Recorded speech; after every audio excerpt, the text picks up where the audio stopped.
I'm sitting with two men. One is the mayor of Seattle. He is the leader of one of the most complex cities in America, Mayor Bruce Harrell. The other is Doug Baldwin, who fought his battles on the field and now continues to fight battles off the field when he talks about wanting a better place for his daughters. They join me now. Mayor, good to see you. Nice seeing you too, Gee. Doug, Nice. good to see you too, brother. Always a pleasure, my brother. Look, before we talk any kind of policies, I want to let everybody know that this isn't a press conference. This isn't a campaign stop. This is more of a conversation, a heart-to-heart conversation to try to talk about what is going on in our communities. More importantly, what's going on just in general. And I figured it would be different to do it this way. So first, I want to ask, starting with you, Mayor, how are you doing as a father and as a man? As a father, I'm very blessed. My children are off the Harrell payroll, so they are self-sufficient. They've finished their college and grad school programs, and so I'm very happy, very blessed, and we have a phenomenal relationship. As a man, I'm blessed too. You know, I wake up in prayer, I'll go to bed in prayer, and I'll pray a few times during the day as well. So I'm feeling pretty good. Doug, how you doing as a man and a father, brother, and a husband as well? I guess I should have said husband for you too, man. I'm doing well. You know, life not without its challenges, but I'm doing well, and I'm grateful for those challenges. But we're not here for that, G. Well, I just wanted to start it off because, no, I'm being serious. I know. Because I want to ask you. But we only have so much time, and the mayor only has so much time, and so I don't want to, you know. Okay. I want to be able to spend as much time as we can with the mayor today, if that's okay with you, Mayor Harrell. Well, with it's you, okay Bruce. with me. See, Doug seems to be pretty. He's competitive. Yeah, and he he's, is. Kind. I want to channel that kind part in. Yeah, for sure. Well, let's get right into it. Right now, we're here to have this conversation, and so I'll start it off with a conversation. And you've been in the news lately about a lot of things, right? And one of the things that you have been in the news with is talking about when trying to understand when people get locked up or repeat offenders or locked up and everything like that. When I heard that, I thought, what the hell was he saying? I did not like it at all. That was me. What did you mean by that? Sure. Let's repeat the question first. The question was, if a person has committed 6 or 7 offenses, is the city being too lax? That's the question I heard. So, right. Okay, so we could agree on the question. So when I hear that question, the first thing I'm excluding are felonious activity, a felony, because if they've committed more than 3, they're likely to be locked up for a long time. What I'm hearing is, for example, the kinds of petty crimes that could be even without a victim. I have to remind you that Eric Garner was killed for selling a cigarette in 2014. I have to remind people that George Floyd was murdered for having a counterfeit $20 bill, and there was no evidence that he even knew it was counterfeit. I could tell you the date, the place, the time when these occurred. So when I'm hearing that, 6 or 7 offenses, I'm thinking petty offenses, in which point I said that we as a city, we need to understand why this person is committing that offense. Now, make no mistake about this. We arrest criminals for committing crimes all the time. We've demonstrated that time and time again, but that to me was not the question. That I want to know why a person commits a crime. And I'm asking my police officers to go beyond that, to just not see everyone as criminals. So when they say 6 or 7 offenses, I'm thinking of very minor offenses. And that's modern criminology. That is when you use a care response, a community assisted response and engagement, a person that de-escalates. And so I stand by my answer, but clearly it was misunderstood by a lot of people. Okay, I'm going to tell you this. Even I heard your answer the first time, and I'm hearing it now, and I still disagree with it. right? You know what I mean? And the reason why is because when you talk about 6 or 7 times, most people, they can know what happened to Eric Garner. They can know what happened to George Floyd, right? They can know all those things. But when someone is hearing about somebody 6 and 7 times, they're not thinking about, hey, what's going on first. They want to make sure this person is a problem. So is that the system, or is it the heart? What has a person being locked up 6 or 7 times? So it's not that they were locked up. You have to understand something. Throughout the whole criminal process, there's discretion every step of the way. First of all, it's whether the officer has probable cause to make an arrest, number one. Number two, it's whether the prosecutor wants to prosecute that person, number two. And then thirdly, it's the judge that will impose a sentence. So the concept of discretion through the whole criminal system is built to understand why a person does something. There's what's here in this state, there's something known as the felony waiver. So the first time someone commits a felony, the judge is to take that into consideration.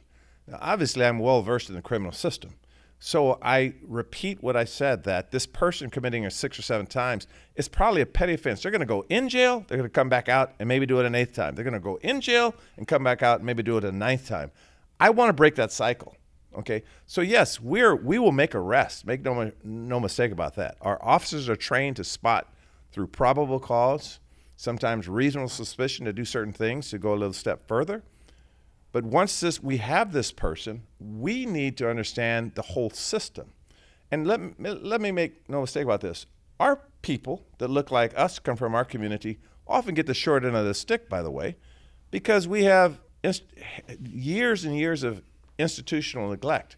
That's why I said we want to know exactly why a person's. I want to break the cycle. So the question for me, to me, the question is, how do we break the cycle? Mm-hmm. How do we break the cycle of recidivism? There are organizations out there, and Doug is very involved in an organization. I'll just call it out, like Pioneer Human Services. They employ 50% of their employment. Their employees have committed felons.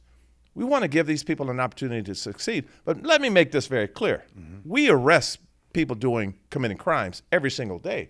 We're getting 5 guns off the street every single day. Mm-hmm. Doug, you've been part of clemency and pardon boards, right? You sat in there as part of the state. You've heard stories of people who have changed, and accountability and getting right and everything. When you hear that response, I have taken it that way. A lot of people have taken it away that I heard it. When you hear that response out of Bruce Harrell, what is your thoughts on that? So I've changed his mind. See, I've changed his mind. Like I said, we're having a heart-to-heart conversation. We are. Oh, he gave me the business when he heard that, by the way. Oh, so did he? Oh, come on. This is Doug Baldwin here. So Doug felt the same way I felt. Well, I gave you the business. Do you want to be very specific about what that means? What Doug said was, as I recall, is I understand your point. Mm-hmm. I would have said it differently. Yep. That's sort of giving me the business. Yeah. He said, I understood where I was going with it, but I certainly could have phrased it better. At which point, I always listen to Doug Baldwin's advice. He's younger than me, but he's wiser than me. So I listen to his advice. No, I mean, he's younger than me too, and sometimes he and I disagree on a lot of things. And it's okay. I still love each other. Hey, I am perfectly fine with being wrong. Mm-hmm. Okay? Because I'm not in the game. We talked about this. I'm not in the game to be right. I'm in the game to get it right. Right? And I know what that looks like. When you're on a team of folks who are geared towards wanting to get it right, not necessarily just be right, that's when you win championships. I've seen it. And I experience it in community. And so, yes, Bruce, when I hear you talk about that question, I understand, I do. But I guess my challenge is there a step further that you could go? Because there's an emotional response that people are looking for that they don't necessarily connect with. And I'm not saying, maybe that's not everybody, but I'm just saying for the folks that I have spoken to, and also the way that I feel, and maybe it's not, maybe this is just a game. You know, politics, you have to be very on brand and on message and have to talk about the statistics, but like we've seen how that's operated, and we have, and I think the majority of the country, one side or the other, is like, what's real? And I think I'm feeling that from community. And so when you say you want to break that cycle, 2 questions. One, how? What have you been doing? What has your administration been working on? And what have you seen as like potential avenues to break that cycle? And then 2, Why does that matter to you? Yeah. So people get angry. I'm going to answer your question directly. People get angry, and I always ask people, what are you afraid of? Because behind anger is fear. And I think that the anger of my response was because people would be fearful that you just have a mayor that is so lax in the rules that would not enforce the law. Despite the fact that homicides are down, property crimes are down, bullets fired are down, that I will enforce the law. I'm trained to do that. So the question is, when I propose legislation called banning the box, where you cannot ask a person about their criminal history during the job application process, you have no idea the resistance I had, because what was the fear? The anger was that I'm going to have a felon in my next cubicle next to me, and I'd like to know if this person committed a felon. And my value was, but they paid their debt to society, and we want this person to succeed. So when you look under our administration, we spend millions and millions of dollars of going upstream to figure out, to give them a chance to succeed. A lot of the kids coming out of high school next year, they'll be able to go, if they graduate from Seattle Public Schools, college for free for 2 years. Because you look at when they start to commit crimes and do bad things, it's often because they have no pathway to success. You look at brain development between 0 to 4. One reason why we're going to invest hundreds of millions of dollars in pre-K and child care is because the science would suggest that that is a critical age, that 80% of the people in prison don't know how to read. Okay, so we want these kids in the 3rd grade to be reading proficient. You ask me what I'm doing, I'm looking at brain development, I'm looking at activities for these young folks, and we are quadrupling investments in these areas. It's near and dear to me because I grew up in a situation where most people in my neighborhood didn't get out the neighborhood. They were caught up in the life. And they're very proud of me because I was able to find an opportunity and have some good people in my life. So when I see someone committing a crime 6 or 7 times, and if they're harming you, make no mistake, they'll be arrested. Make no mistake about that. But I also want the system that I control as a mayor to understand why they are doing that. But you made the comment of if it's 6 or 7 times, that is automatically petty. It doesn't have to automatically be petty. And that's a fair point. But I'm telling you what I heard of on the question, because 6 or 7 times there's what's known as a habitual criminal statute in this state. And so I'm hearing someone that, again, I went right to Eric Gardner and I went right to George Floyd because some of the worst murders in this country were on petty crimes and no one stopped. Why do you think George Floyd might have had a $20 counterfeit bill? Maybe he didn't even know it was a $20 counterfeit bill. So I heard a question through my lens. Sure. Right? I saw the salts. And so I asked the person, I said, well, I want to understand why isn't that a reasonable inquiry? Why are they committing 6 or 7 crimes? I'm going to tell you right now. We could understand after they locked up. We could understand then. But for the vast majority of people, and you said how you heard the question, I was saying to you how I heard your answer. Can I jump in though, G? Yeah. And because let me go back to something he said earlier. You said that the data shows that time period, young children, which you know that I have a 6-year-old, a 5-year-old, and a 3-year-old right now. So I'm in that time period is so important for them and their development. And you said some of these kids who are in the justice system, they don't even know how to read. I understand that may be a criteria for their behavior potentially, but I'm not convinced that is, unless data shows otherwise. And maybe is it causation, correlation? But here's my question to you, is that there's children who don't know how to read at 3rd grade, at 5th grade, at 10th grade, don't know how to read now as adults, but are still good people, are not causing the impact to community that we're describing in this instance. So I'm asking, can you go to the core of that? What is that your administration is working towards? Because I feel like that's more of the concept that we need to be looking at. It's about the whole human. It's not whether or not they can read or not, right? And that's the emotion that I'm trying to pull out. Is why does this matter to you? Look at it. Maybe a better way to phrase it is, can you look at it through the lens of your children's eye, your kids' eyes when they were that young, and what does that impact to you? What does that mean to you? And what is your administration doing towards making that more positive? You know, when I look at either my life or those lives around me, I'm a strong believer in just affirmations and mentorship. That everyone has some kind of mentor, but they could be awful mentors. They could lead you down a path of destruction. So what our administration is doing is we hire some people through our Parks Department to make sure that, number one, that a lot of these young folks have someone they can talk to. One of the reasons why I wanted school safety officers in high school, and there's a lot of opposition there, I understand it, but leaders make decisions. One reason why I'm pushing for that is that a lot of these kids are experiencing trauma, and they'll bring a gun to school and put it in their locker because they're walking around with untreated trauma. Maybe they could look at an officer or someone that's in safety, and that officer could have the skill set to develop that trusting relationship. So for me, that's the first component. The second component for me is, you know, I'm a person of faith. I don't impose my faith on other people. But we invested in a pilot downtown where I look at a lot of people that are destroying themselves with fentanyl, and I said, let's try a faith-based approach, because they might be able to get shelter, they might be able to be kind, but they look in the mirror and they don't see someone's worthy of love.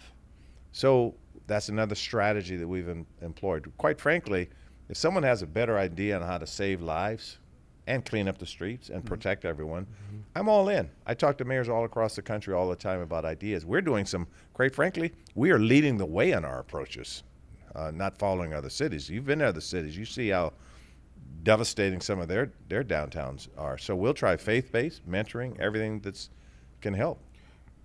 You know, you mentioned something, and one of the things that I talk about all the time on my show is I talk about the direct correlation between poverty and crime, right? Now, that happens often.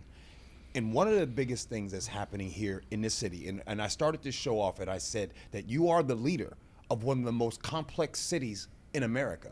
And the reason why I said that is because it is expensive. Let me just cut right to it. It is expensive to live in the city of Seattle.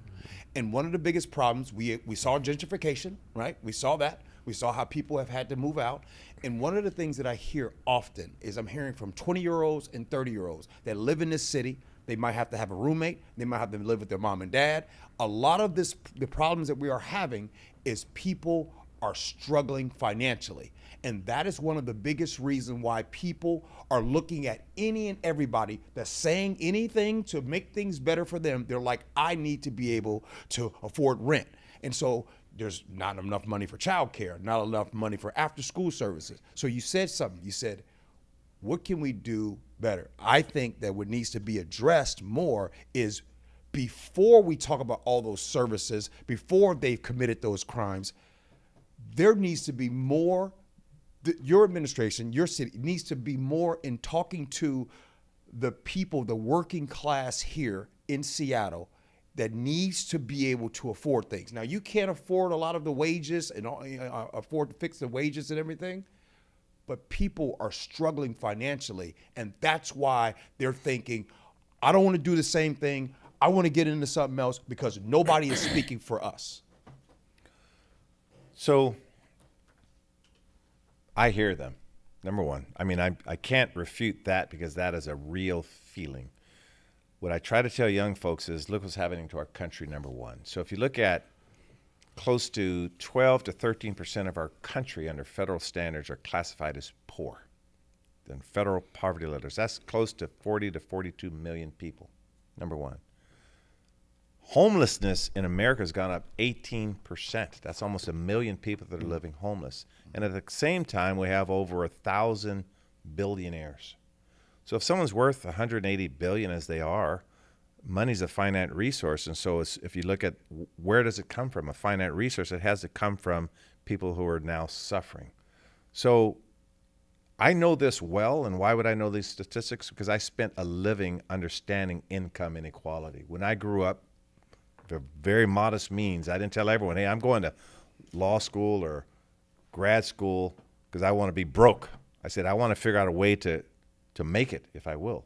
But the fact is that reality you described, Gee, is a very vicious reality. Our country is hurting there. Now in Seattle, we're still one of the wealthiest cities as well. Yeah. Right? Mm-hmm. We're growing quickly. We're the fourth fastest growing city in the country. But who would you want to lead this country? I think someone that had come from modest means and found out a way to navigate through it. And that's why I'm doing so much in education. That's why I'm doing so much when I hammer Microsoft, who made $80 billion last year, or Amazon, who made $60 billion last year. I said, you have to give back billions in terms of housing. You have to give back. And we will only succeed when we make sure that these large corporations are held accountable and they put back into the very system that they took out of. And that's the work we're doing. So are there, I mean, Bruce, I can get into like different policies, like even the question about, how much money are you getting from Amazon and Microsoft? And I know those organizations do a lot in the community already. Is there a better way to work with community to make those dollars more efficient? But here's the thing. There's so many different topics and avenues we can go off on this. I guess for me, the question becomes, and I'm just, and again, I feel like this is the question that a lot of people are looking towards you wanting answered, is like, why does this matter to you?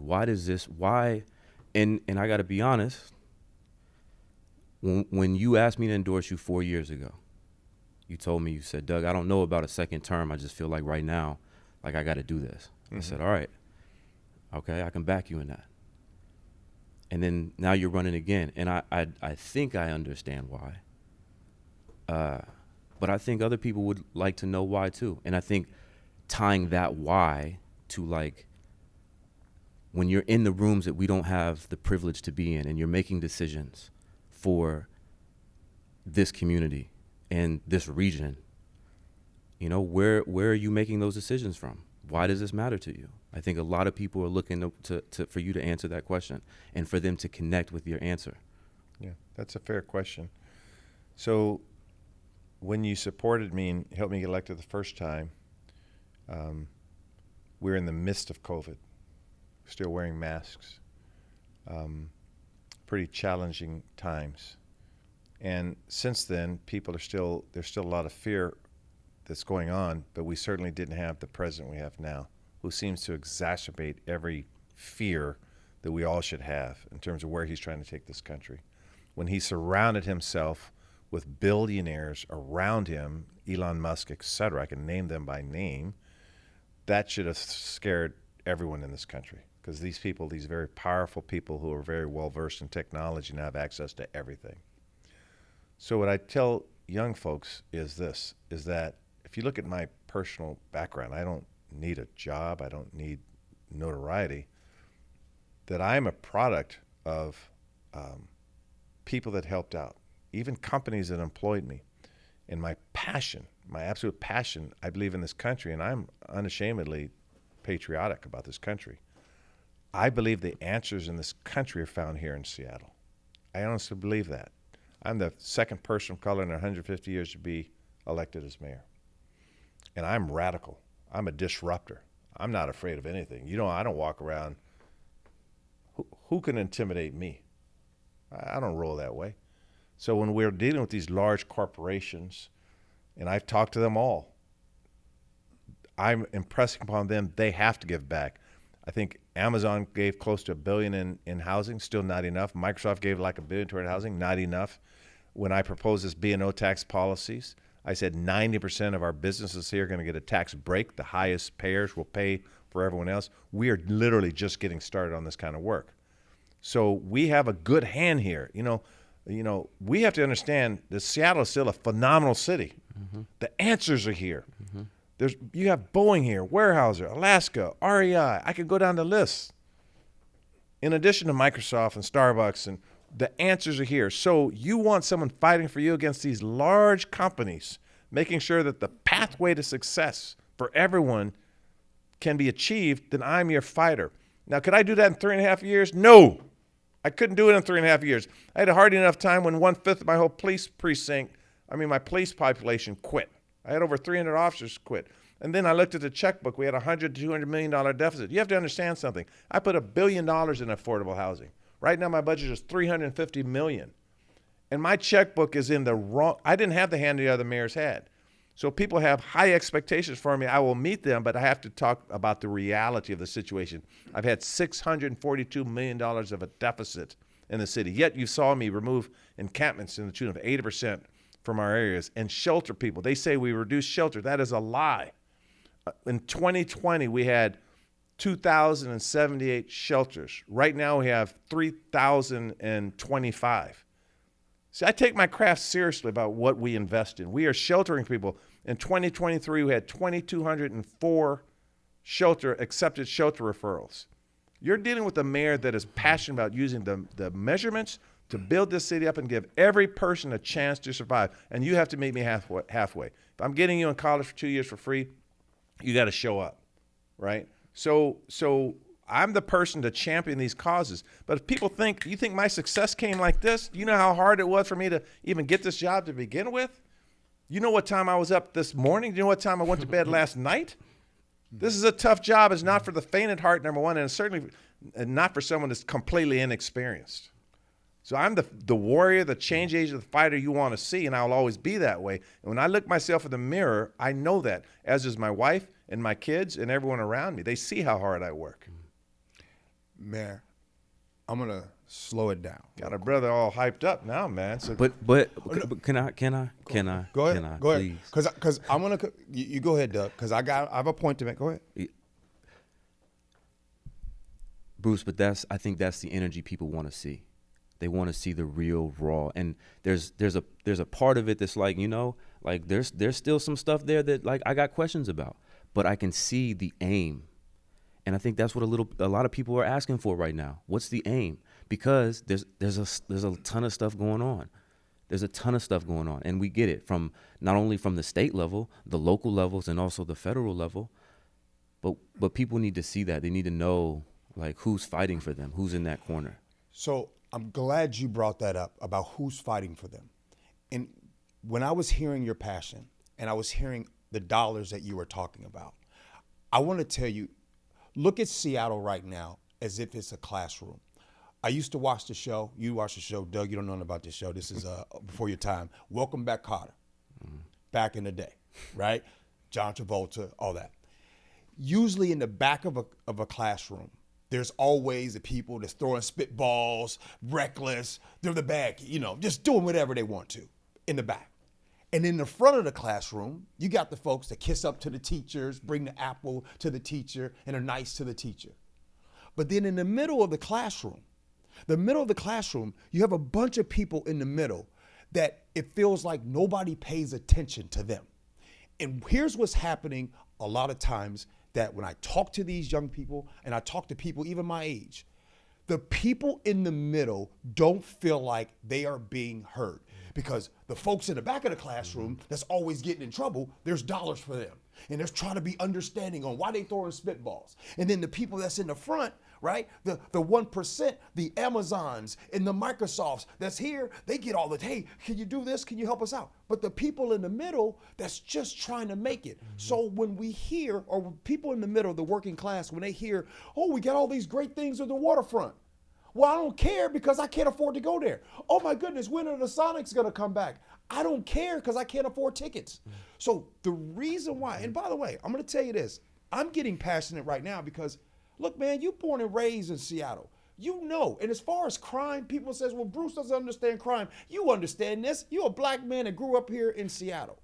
But what's happening is, right now is people are not being heard, and the people that need to be heard, they're listening to other voices, listening to other people to see, well, what can they do? Well, what can they do? That's what we're here for. And that I know you have the passion for this city. I know you have the why, but sometimes even me might feel like, man, but can you hear some of these other folks out here? And it's not you. I'm talking about policy. I'm talking about what's being talked about, that part. That's real talk. So I have to remind folks that that silent middle. The middle. That's what we're talking about right now. That are overlooked. And they feel as they're not being heard. Paycheck to paycheck. Paycheck to paycheck. Well, I'm not sure how to respond to that directly. I'll tell you what I said in another forum, and I hope it sounds okay. that when I tell some people in the middle, have you ever heard of the Middle Passage? You say, the what? The Middle Passage. That was the most egregious part in global history. That was when over 13 million Africans were enslaved. And then from that, they made it through the Jim Crow laws and through the Plessy versus Ferguson decision, which was separate but equal, to the Dred Scott decision that basically held that black people were still property. The Jim Crow laws, the murders, the lynching, the rapes, that we were resilient and made it through that. Okay. And I looked at my mother, who was in a concentration camp under an executive order 9066 as a young girl, property here taken in Seattle, and she survived that, and she was resilient and had a career at the library. Didn't go to college, but she made it through. So when I tell that silent middle that we have to be resilient, we cannot give up, and you have to trust that there are people in positions of power that understand your pain and will do everything humanly possible to help you succeed. But for me, when I look at Trump's maniacal behavior, we've been through this kind of history before. Now, one could argue that he's unprecedented in many ways, and I would argue that to some extent he's not. We've had tyrants and bad presidents before. So that silent middle has to realize, I believe everyone has a gift. What is your gift, silent middle? Come and talk to me. And by the way, I'm at every coffee shop around. I'm very accessible. People see me all around. I'm at parks. I'm at gyms. I'm at concerts. And as are the people that I've hired, because I've hired, remember, it's just not me. I have more diversity and more women in my cabinet and in my executive team than in the city's history. I have the lowest turnover for a mayor in the last 40 years. We've looked at all the metrics. I have a great team. So my team is listening to you, middle. Come and meet us at a gym or at a park center or whatever, because we want to know what your pathway is. What is your gift and what is your pathway?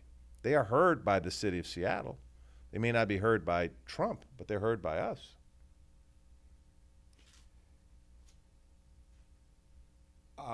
I'll say this: your challenger in this race. There are things and there are reasons. There are things that she has talked about that makes me understand why some are listening. There are things when she talks about, right? She talks about all those things. However, I don't know about, when we start talking about an $8 billion budget, like handling an $8 billion budget for the city of Seattle, I don't know if that's an easy thing to do when you're talking about public safety and going to all these different programs. I've never done it.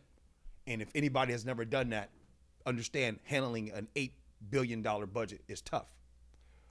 But again, I don't think that most people, when they hear any of your answers or they hear you speaking, they don't think about any of that. They just think about sometimes not having a voice. And so your answer was great. I get what you were saying. But understand that we're having a conversation that people are going to want to hear, because I know you want those in the middle, like, hey, just go through. Some people don't want to go through. Some people, it's too hard. It's too hard going paycheck to paycheck, everything going up. There's a new tax every single day. Folks wake up in Seattle. By the way, we do live in a regressively taxed state. There's no state income tax. So therefore, that means that the people on the lower income have to pay a higher burden of the tax share. But either way, the people in the middle are saying, every day I wake up, we got a high sales tax. Well, I will let you think about the question. I'll ask it first. There really shouldn't be anything that resonates from my opponent that people should get excited about. And I'll tell you why. When you said that statement, you could think about an example. So I'll give you an example. When my opponent talked about building 4,000 shelters through the city for emergency shelter for people to live in, her proposal are to take the very same money that we achieved through a $970 million levy for for teachers, for social workers, for baristas, that affordable housing chunk that we're spending $1 billion for. She's talking about taking that and putting homeless people in those units that are earmarked in the vacancies for those folks without wraparound services. That is a recipe for disaster, and that is playing a short game that with long-term potential to be devastating. Number one, that is a bad idea. And if you talk to any of the affordable housing developers, they would all agree with that. That's an awful idea, number one. Number two, she came up with this notion of municipally owned grocery stores. I'll tell you why that's a bad idea. First of all, that's not even new. Chicago looked at that back in 23. No major cities are doing that because we do not have the access to the supply chains to be competitive. We have a monopoly on water and power, but we don't have any advantage on a municipally owned grocery store. So what we did is we changed the zoning to allow grocery stores on every corner if you want, and we put in money into incentivize grocery stores. And by the way, did anyone ever ask the immigrant and refugee communities, many of whom own grocery stores, whether we should compete against them? I don't think so. So those are two ideas. She's also talking about a vacancy tax, which raises very little money, by the way. And if you talk to a mayor like in Vancouver, as I have, it's an ineffective tax. So I mean, I could go through, because if any opponent comes up with a great idea, I'll analyze it and implement it. It's not intellectual property. So we've looked at that platform. While it looks like she's giving people red meat on something they could jump at, we tell them, look what we're proposing. We're proposing a regional approach. I will actually pay for land in Tukwila, for example, if we want to house people, because we only have 84 square miles in Seattle. The conditions are very clear: access to services, access to transit, healthy conditions. I don't care, in this case, where it's going to be, as long as they are sheltered and they're on a sustainable path to optimization. I have to remind you that 85% of the of the tiny homes in the county, the whole county, are in Seattle. 63% of all shelter in the whole county are in Seattle.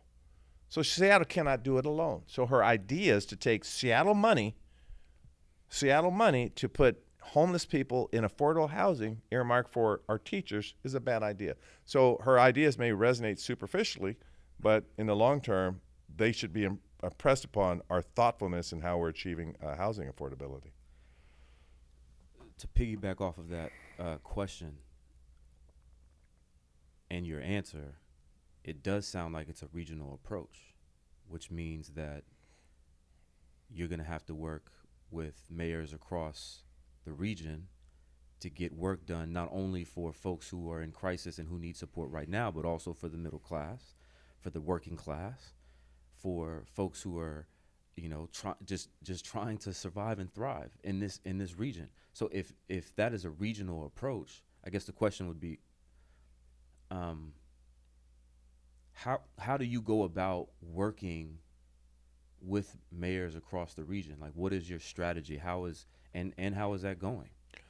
So when I became mayor, I had inherited what's called an ILA, an interlocal agreement, where we had this structure, and the structure was a bad structure. It was a bad deal. The city of Seattle put in $120 million or so. The county puts in 80, and all of those other cities put in 0. Okay, that's what I inherited. That's similar to the model that we still have, because that was the contract. These mayors around the jurisdiction, they all support my reelection. If you look at them, you go through Kent, Auburn, Federal Way, Renton, Tukwila, they're all supportive of me. And they signed up for that deal, so it's not even their fault. They're doing the best they could. What I'm doing right now, I have a motion that I've submitted to that board to say you have to become a regional approach. You have to put in resources, and it could be land, not just money. And if you don't, we could terminate this deal. So I'm prepared next year to either terminate their relationship or make sure that it's regionalized. But this prolonged, ineffective model is unsatisfactory. And once again, my opponents say, well, you're making excuses. I don't make excuses. I state facts. The fact is I hired an ILA. I inherited a funding model, and it looked good at the time. And then they also dinged me because we needed an interim person and someone that I recommended that was approved by the full board, who was a Harvard MBA, a CPA, that this person was in there, and they said, well, he hired his high school buddy. Well, he was more than qualified for the position, But I will do anything possible to get the right leadership in there and the right model. So that's the work I'm doing right now. I have a motion on tiny homes as an example. So I'm saying this is how tiny homes fit in Seattle. They have the conditions: access to transit, access to services, yada, yada, healthy environment, good neighborhood agreement, that kind of stuff. And I'm saying to the other cities, here's what we do in Seattle. I want everyone to adopt it. And that's a pending motion that I have on the table right now. I want to gear this towards you, Doug. And I have two questions back to back that I'm going to ask you. The first one is this. His challenger, there's a lot of people in the Seattle area, there have been, there's no question about it, that have been listening and have, I mean, in the primaries, they voted for. Yeah. Why do you think that is? As to your point earlier, I think there's,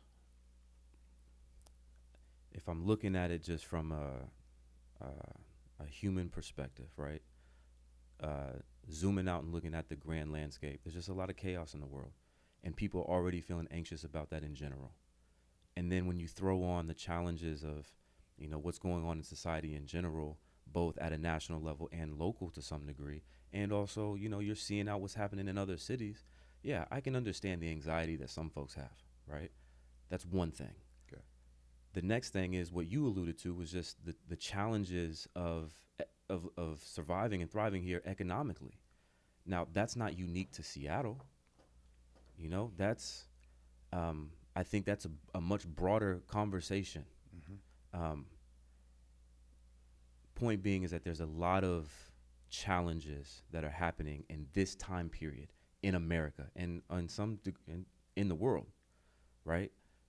And I think all humans are feeling that angst.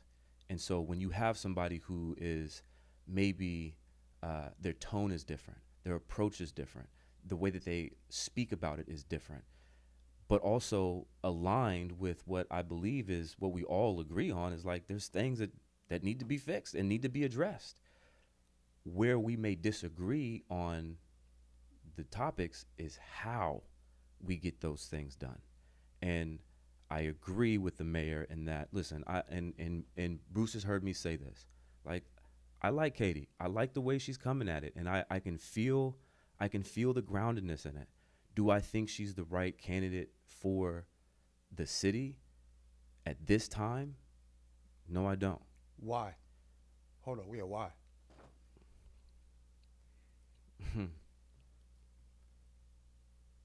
I think with all the challenges that we're facing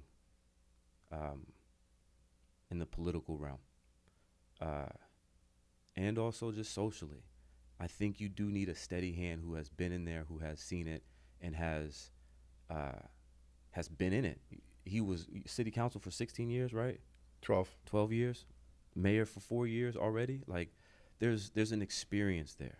And in this time period, I think you need that steady hand. Now, that being said, and Bruce also knows I said this to him as well, is that doesn't mean that those folks on the other side who have legitimate gripes and conversations and topics that need to be addressed, sure, that doesn't mean that you disregard them and neglect them. Like, that's your opportunity to lean in my opinion. But also, I am not privy to the seat that he sits in. He's exposed to data and information. He's spitting off all the stats. He's exposed to the interior of it that I do not have. So I also give him a ton of grace in that. Mm-hmm. But if you're asking me just point blank, you know, why I sit where I'm sitting, it's not because I disagree. I mean, there's some things that I disagree with, but it's more so because just if I'm looking at the totality of everything, yeah, if I'm making a decision that is best for you know, my family and my daughters, that's the decision I'm making. But then I also caveat this too, and I said this when I was on your podcast last time. My responsibility as somebody who has access to Bruce and who Bruce has trusted to have access to, my responsibility is to make sure that I'm waking up every day to be the best version of myself, holding myself accountable, so that when Bruce and I have a conversation, I'm able to hold him accountable to the man that he says that he is. And that's the only thing that I can give him in that realm that would be impactful for him. And he knows that to be true. And that's why That's why I came back, Bruce, G and Bruce, to have this conversation, is because it matters to me at that level. And I want and I'll say it this way. I want the audience to be able to see who this man is. I want him to be able to express that. Who is he? Hold on. But the reason why this matters a great deal, Bruce, to all of us is because the people who are watching this, they deserve this. They deserve that. And the city of Seattle deserves that. This region deserves that. You deserve that. You deserve that. And so to G's question, I think the crux, like, because again, you're going to be making decisions that we're not even going to know about. Who is the person that's making those decisions, and where are those decisions coming from? What is the foundation from which you are making those decisions? Because ultimately, that's really what's going to matter. It's not going to matter if it's X, Y, and Z, because those variables change every day. But when that question is presented to you, who is Bruce Harrell and who is making that decision? So, yeah, who is Bruce Harrell? You know, can I respond to that? Yeah. Can I respond to that? The scrutiny that I'm under, I don't, quite candidly, I'll own it, but I think I've been scrutinized probably more than any mayor in recent history. I mean, we could go back for some of the scandals that has occurred. When I first had come into office in 2007, I was scrutinized. I mean, they're talking to people I went to high school with, people I played football with. And, you know, even now when I look at the far left and the far right, I listened to a guy on the far right, I won't even mention his name, but he said, I'm lazy. And he says he asks other people to do his job. And I'm thinking, number one, he's not qualified to make that assumption. But number two, you know, you don't start in high school and graduate valedictorian and be the MVP in 3 sports and all of a sudden become lazy. You don't become a chief counsel in a major corporation and all of a sudden become lazy. He doesn't have a clue as to how hard I work. Everyone around me knows that because I love it. It's not even work when you love it. But I'm the first one in, the last one to go all the time, it seems, in my administration. And these folks work around the clock. My team functions well, and they will not do that unless I'm setting the pace. On the far left, I look at the double standard here is people didn't even know anything about my opponent. They didn't know anything about it until it had come out during the race. That she had, so someone told me the other day, I just found out it was about 2 months ago, they said she had dropped out of college 6 weeks before graduating from Oxford with a physics degree. 6 weeks. I'm thinking, I wish I was in Oxford and I told my mom and dad I'm going to drop out in 6 weeks. That'd have been a tough conversation for me to have. And then when and her various jobs have come out, and I said, do you think I would have been able to get this job with that background? The fact of the matter is my opponent was one of the loudest voices on the defund movement just 2-3 years ago. Do you think that, and what scares me about this job is I am consistent. They've checked me out from grade school to high school to college. I'm the same dude. No one says, hey, I saw him at the club drinking, because I don't drink. You don't hear those kinds of stories about me. I'm not perfect. I'm far from perfect. But the lack of scrutiny on this race, to me, should give everyone pause. And she's a nice person. I said that I know she believes in what she believes in. I think she's very committed. I think she's very smart. I have no doubt she loves this city. No doubt at all. But the lack of scrutiny in terms of the ability that if you've never hired employees, you've hired 1 or 2 like your campaign manager, and now you're going to have an $8.5 billion budget. I don't think if I had those qualifications or one of you had those qualifications, they would even be considered a strong candidate.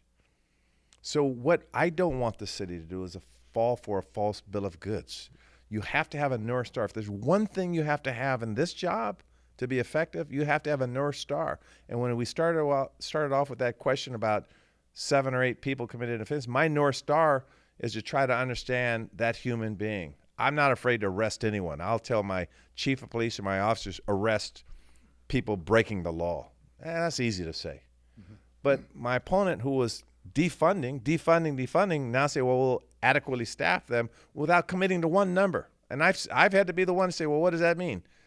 1,400, 1,500, 1,600, or my comp plan where I said I'll build for 330,000 units. I put it out there. 330,000 units is what I'm building for the next 20 years.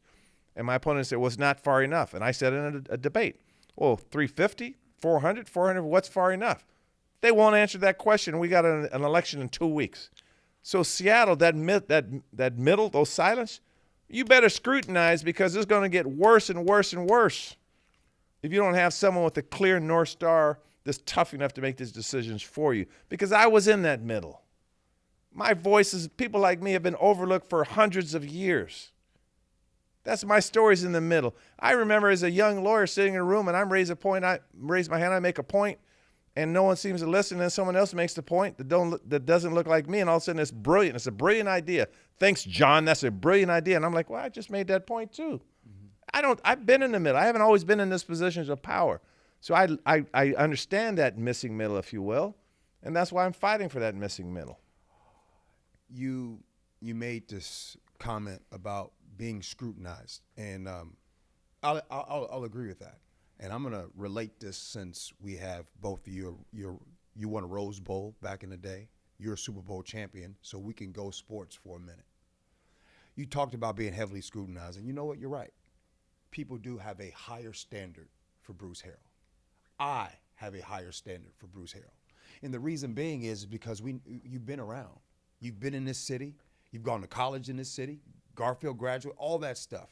You're here, so you have a longer record for people to find out about. Some people that you're running against, and people that most people don't know. But going back to what you were saying, you were talking about someone who wants to be the next great wide receiver. So you're on the team, you're with the Seahawks, and the fans have a higher standard and an expectation for Doug Baldwin. We expect him to make that catch. We expect him to make that touchdown. Oh, you only had 2 catches for 20 yards? That's a bad game, Doug. But meanwhile, the rookie comes in, right, who all these hopes and dreams and everything like that, that person has 1 catch for 10 yards. Oh, my goodness, they're going to be great. So I hope you understand something, that the city and the people in the middle, yeah, they're going to have a higher expectation of you. So, yes, when you say things like trying to understand, you were coming at it from one view of trying to understand, like, hey, okay, the repeat offenders 6, 7 times, we're trying to understand why. The people in the middle are saying, hey, the people in the back of the class and the people in the front of the class are always the ones that's getting addressed and talked to. But the people in the middle, again, don't feel like they're heard. So the thing is about your expectation, and I'll ask you, why the first time did you endorse him for mayor then? It's a good question. Thank you, G. I appreciate you, because you give me an opportunity to talk about Bruce. The first time I met... Can you squeeze in the fact that you did endorse me for re-election too somewhere in the podcast, please? Well, I don't know that. And I haven't asked you that. So, and I'm waiting for that towards the end. So first I want to know why you endorsed him the first time. Yeah. I could have fun with it. Yeah. Yeah, Bruce is funny. Bruce is funny. I endorsed him because there was a North Star that I saw in him, and I felt confident, like, okay, you know, he's had the background. I got to work with him on another project. I got to see a little bit. I was like, okay, I see how he's moving. And then I spoke to some people who know him, you know, who know him. Mm-hmm. And they're like, nah, Bruce is a good dude. Like, just like everybody else, he's not perfect by any means, and he himself will tell you that. But he's a good dude, and he's trying to get it right. He's not trying to be right. And I respect that about him. I respect the way that he moves. Now, that being said, when he asked me to endorse him the first time, I did tell him. I said, do you know what you're asking for? You're asking for me to be your friend, which means that I'm gonna treat you just how I would expect you to treat me. And so if I'm doing some that I should not be doing, I expect you to call me out on it. Or at least if you think that I'm doing something that I shouldn't be doing, tell me about it. And so if there's opportunities for me when Bruce is out there talking and saying his stuff, yo, Bruce, what do you mean by that?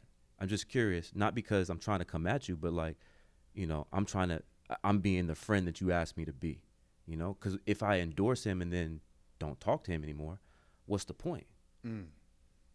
You know, so why I have, and before I even get there, like, things change also. Okay. Okay. I went to Bruce's house. I met his family. I met his wife. I met his kids. I met his niece. I really love Monisha, and Monisha knows that, you know? And it was hard for me to see them have it out. And I'm still like, you know, there's still lingering questions, but that's not my business. That's their family, you know? But it did hurt me because, again, if I'm putting myself in it, I'm putting myself in it. And so Monisha is family to me, you know, and it hurts. So there's that side of it too for me as a human when I'm looking at Bruce, you know, like I got to look at him in the full picture. But when I look at Bruce and I talk to him and I say, what is your North Star? What are you trying to accomplish? And asking him the question, like, but who's making those decisions? You know, I have faith that in those rooms that we're not privy to, that the silent middle is not privy to, I have faith and trust that Bruce is going to make the right decision and that he's going to fight for the right thing. And again, that's not saying that you're going to win a championship, but it gives you a chance. I know what his aim is, and I can get down with that aim. We're going to wrap this up in about 3 minutes.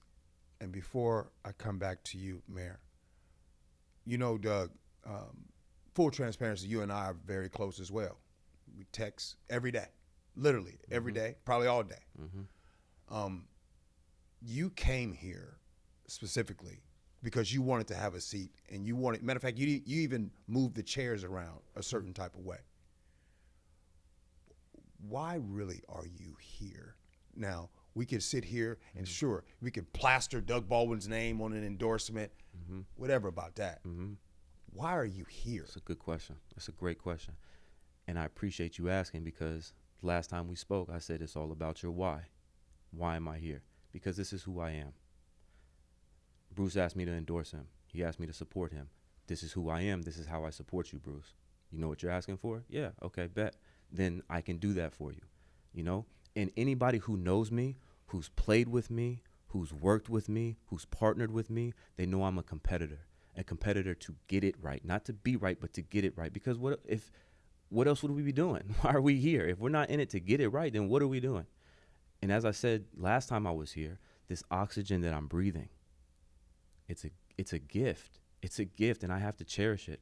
And if this is the energy that God has placed in me, to be in this realm, to sit in this seat, to have this relationship, that matters. And it does matter because, and Bruce knows this, his seat comes with a great deal of power and responsibility.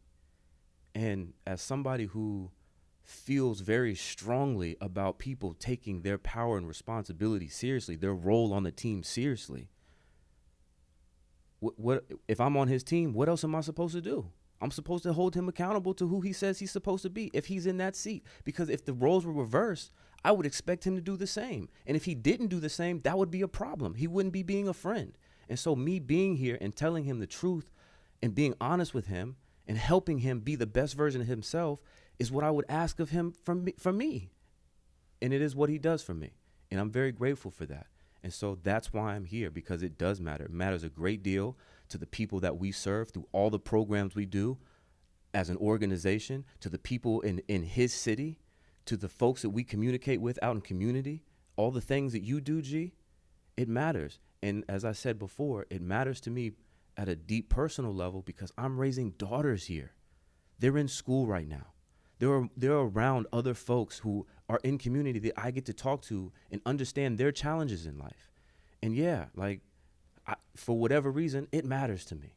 And so if I'm gonna spend this oxygen, I'm gonna spend it doing the things that matter to me, that I feel like are aligned with my role in the bigger picture.